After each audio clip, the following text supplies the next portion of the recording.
একটা সময়ের কথা, কলকাতার সল্টলেক সেক্টর 5-এ একটা বড় আইটি কোম্পানি ছিল। এই কোম্পানির সামনে অনেক ফুড স্টল থাকলো। একটা ছোট চায়ের দোকান ছিল, যার মালিক ছিল রাকেশ।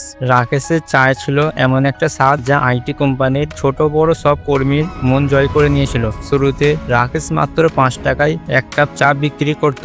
ধীরে ধীরে তার দোকানের কদর বাড়তে থাকে এবং আজ 10 বছর ধরে সে একই জায়গায় চা বিক্রি করছে। এখন রাকেশের একটা ছোট চায়ের দোকান আছে। এই 10 বছরে বাবাই নামের একজন কর্মচারী ছিল। সে প্রথম থেকেই রাকেশের দোকানে চা খেত। বাবাই 10 বছর আগে একজন ইন্টার্ন হিসেবে কোম্পানিতে যোগ দিয়েছিল এবং এখন সে একজন জুনিয়র ম্যানেজার। একদিন সে রাকেশকে বলল, ভাই, 10 বছর ধরে তোমার দোকানে আসছি, তোমার চা 5 টাকা থেকে এখন 10 টাকা হয়েছে, তুমি কি এতে লাভ দেখো? দেখো আমাকে, আমি 10,000 টাকা স্যালারিতে ঢুকেছিলাম, আজ আমার মাসিক স্যালারি 1 লাখ টাকা। তোমারও একটা চাকরি করা উচিত ছিল। 10 টাকা চা বিক্রি করে কতই বা আয় হয়? এই কথা শুনে রাকেশ একটু হেসে বলল, দাদা, যখন আমি শুরু করেছিলাম তখন দিনে 150 কাপ চা বিক্রি করতাম, মাসে প্রায় 25 থেকে 30,000 টাকা আয় হতো। তখন এখানে শুধু তোমাদেরই অফিস ছিল, আজ আশেপাশে আরো 6টা বড় কোম্পানি এসেছে। এখন দিনে আমার 500 কাপ চায়ের অর্ডার হয়। আগে শুধু চা বিক্রি করতাম, এখন আমার দোকানে 15 ধরনের চা,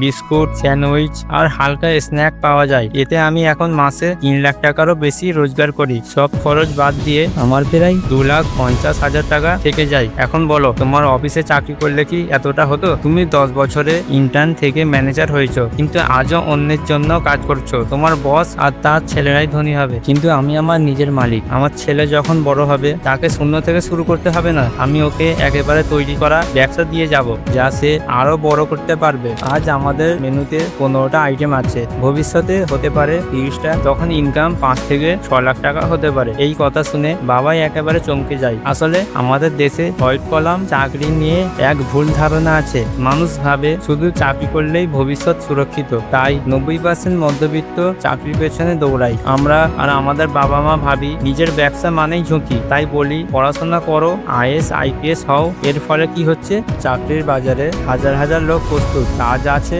মাত্র 10 জনের জন্য, আর 1000 জন প্রস্তুত। এই কারণেই আমাদের দেশে বেকারত্বের হার এখন বেশি। মানুষ ভাবে মাসে লাখ টাকা রোজগার করতে গেলে ডিগ্রি, ডিপ্লোমা আর কর্পোরেট চাকরি লাগবে। হ্যাঁ, চাকরি খারাপ নয়, কিন্তু এখনকার পরিস্থিতিতে নিজের কিছু শুরু করাটাই বেশি বুদ্ধিমানের কাজ। আমি তোমাকে স্টার্ট আপ করতে বলছি না, নাই বা 20-30 লাখ টাকার ইনভেস্টমেন্ট দরকার এমন কিছু। আমি এখন কিছু ছোট বিজনেস আইডিয়ার কথা বলছি, যা সাধারণ মানুষও শুরু করতে পারে। না ইউনিক আইডিয়া দরকার, না বিশাল পুঁজি। এই রকম ব্যবসা দিয়ে অনেকেই আজ মাসে লাখ টাকা উপার্জন করছে। আর এর মধ্যে প্রথম আইডিয়া হলো ফাস্টফুড স্টল। ভারতে যখনই বেসিক প্রয়োজনের কথা আসে, তখন রুটি, কাপড় আর বাসস্থানের মধ্যে রুটি সবসময় সবার আগে আসে। আর এমন কোনো প্রোডাক্ট নেই যার এতটা ডিমান্ড, এতটা সেল আর এতটা ভ্যালু আছে যতটা খাবারে আছে। বিশেষ করে রাস্তার খাবারের যে কোনো অন্য ব্যবসার তুলনায় সবচেয়ে সহজ, দ্রুত শুরু করা যায় এমন একটা বিজনেস হলো ফুড স্টল। দেখো,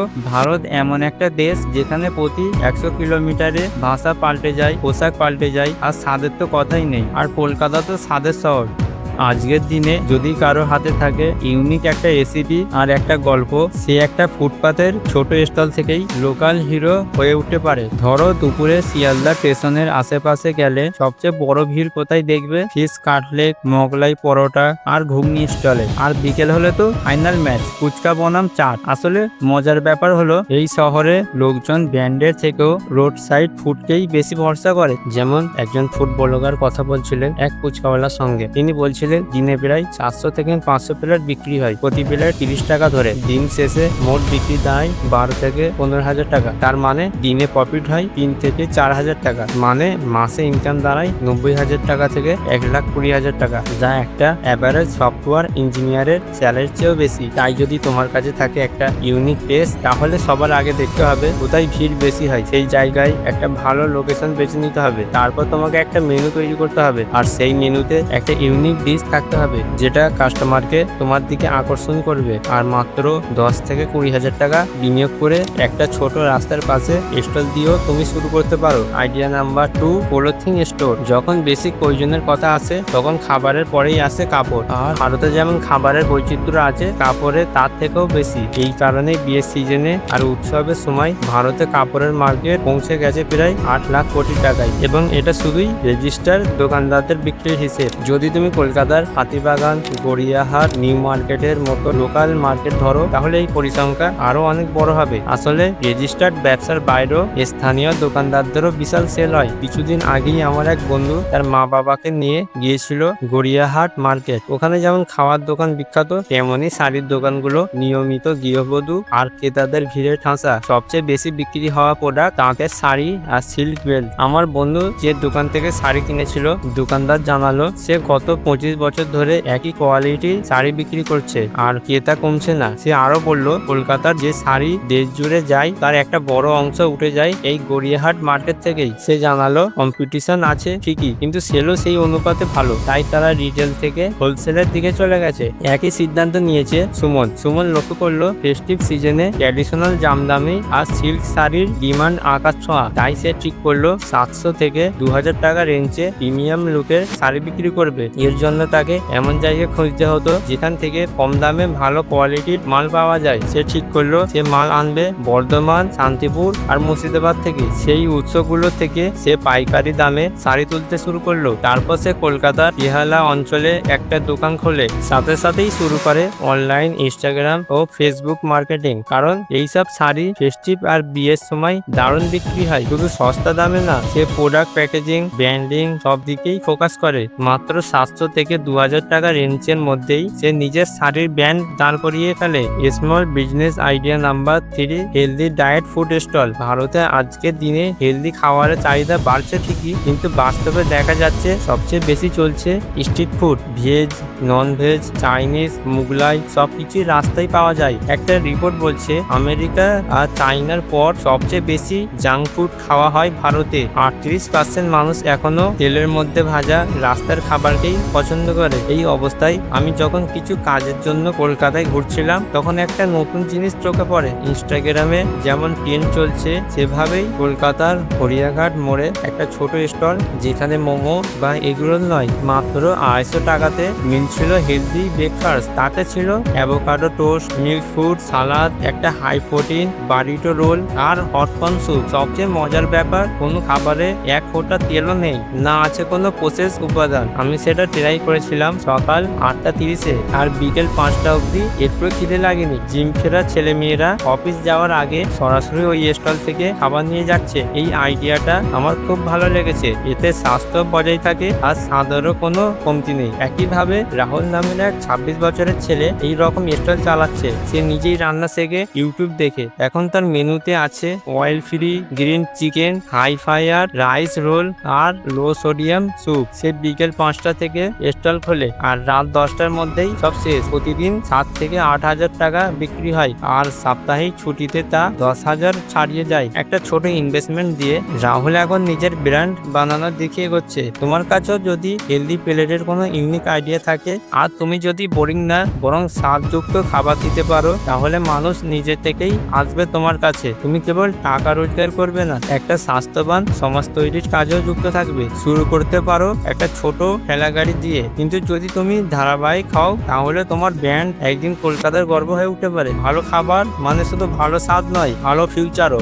small business idea number 4, content creation. আজকের দিনে ইন্টারনেট ব্যবহার যত বাড়ছে, প্রত্যেকটা ব্যবসা, প্রত্যেকটা ব্র্যান্ড চাইছে তাদের একটা অনলাইন উপস্থিতি তৈরি করতে। আর এই চাহিদা যত বাড়ছে, কন্টেন্ট ক্রিয়েশন আর মার্কেটিং এর ব্যবসাও তত দ্রুত বাড়ছে। একটা রিপোর্ট অনুযায়ী ইন্ডিয়ান ডিজিটাল কন্টেন্ট ইন্ডাস্ট্রির সাইজ 26 কোটিরও বেশি, আর আগামী কয়েক বছরে এটা আরো দ্রুত গতিতে বাড়বে। এই পরিস্থিতিতে যদি তোমার কন্টেন্ট রাইটিং বা ক্রিয়েটিভ রাইটিং এর একটু হলে আগ্রহ থাকে, তাহলে তুমি যে কোনো তথ্য জোগাড় করে তাকে বাস্তব কাজে রূপ দিতে পারো। আজকের দিনে একজন 30 বছরের চাকরিজীবী যতটা আয় করতে পারছে না, একজন 15-16 বছরের ছেলে প্রতিদিন ব্লগ করে ততটাই আয় করছে। তুমি যদি ট্র্যাডিশনাল পন্থা ছেড়ে কিছু মডার্ন করতে চাও, তাহলে প্রথমে লেখালেখির কাজ শুরু করো, একটা কোর্স করো, এসইও আর ডিজিটাল মার্কেটিং শেখো। তারপর প্রথমে একটা রাইটিং পোর্টফোলিও তৈরি করো। আপওয়ার্ক বা ফাইবারের মতো প্ল্যাটফর্মে ফ্রিল্যান্স সার্ভিস দাও। সেখানে কাজ করতে করতে তোমার রাইটিং স্কিলও ভালো হবে আর তুমি বুঝতে পারবে কোন ধরনের কন্টেন্ট সবচেয়ে বেশি সার্চ হয় আর কোনটা হয় না। এই একই কাজ তুমি বড় স্কেলও করতে পারো। আর 10 থেকে 15 জনের একটা টিম তৈরি করে একটা কন্টেন্ট ও মার্কেটিং এজেন্সি শুরু করতে পারো। একই কৌশল অনুসরণ করে কলকাতার একজন মিডল ক্লাস পরিবারের ছেলে সুমিত প্রথমে একটা কোর্স করলো, তারপর ফ্রিল্যান্স কাজ শুরু করলো, যেখানে তার রাইটিং আর বিজনেস স্কিল উন্নত হলো। এরপর 1.5 বছরের মধ্যে একটা স্টার্টআপে মার্কেটিং এক্সপার্ট হিসেবে কাজ করলো, যার ফলে তার রাইটিং ও মার্কেটিং দুই স্কিলই দারুণ উন্নতি পেল। 1.5 বছর পর সে চাকরি ছেড়ে নিজের কন্টেন্ট মার্কেটিং এজেন্সি খুললো, শুরু করলো 10 জনের টিম নিয়ে। একজন করে ক্লায়েন্ট আসতে থাকলো আর অল্প কিছু দিনের মধ্যে সমীরের কোম্পানির 50টিরও বেশি ফিক্সড ক্লায়েন্ট হয়ে গেল। তার টিমও বাড়তে লাগলো আর সমীর প্রতি মাসে 1 থেকে 2 লাখ টাকার বেশি আয় করতে লাগলো। তোমার যদি এরকম কিছু করার ইচ্ছে থাকে তাহলে শুরুতে তুমি মাসে 10 থেকে 20,000 টাকা আয় করতে পারো। আর সময়ের সাথে সাথে তোমার এক্সপেরিমেন্ট ও ক্লায়েন্ট বেস বাড়বে আর আর্নিংও বাড়বে। একজন অভিজ্ঞ কন্টেন্ট রাইটার আরামসে 50 থেকে 1 লাখ টাকা মাসে আয় করতে পারে। নিজের বিজনেস স্কেল করতে তুমি আরো রাইটার হায়ার করতে পারো, আরো বেশি ক্লায়েন্ট নিতে পারো এবং অতিরিক্ত সার্ভিস যেমন কন্টেন্ট এডিটিং অফার করতে পারো। তুমি ডিজিটাল প্রোডাক্ট যেমন ইবুক, অনলাইন কোর্স অথবা কন্টেন্ট টেমপ্লেটও তৈরি করতে পারো। তাই এখন সিদ্ধান্ত তোমার। তুমি কি আজীবন পড়াশোনা করে এক্সাম দিয়ে 25 বছরে একটা চাকরি করে 60 বছর পর্যন্ত ধনী হওয়ার অপেক্ষায় থাকবে, নাকি আজ থেকেই একটা ছোট বিজনেস আইডিয়া নিয়ে কাজ শুরু করে নিজের জন্য একটা এক্সট্রা ইনকাম সোর্স বানাবে, যেটা তোমাকে লাইফ টাইম গ্রো দিতে পারে? আশা করি তোমার ভিডিওটা ভালো লেগেছে। যদি ভালো লেগে থাকে তাহলে ভিডিওটা লাইক করো আর চ্যানেলটা সাবস্ক্রাইব করতে ভুলো না। আবার দেখা হবে পরের ভিডিওতে।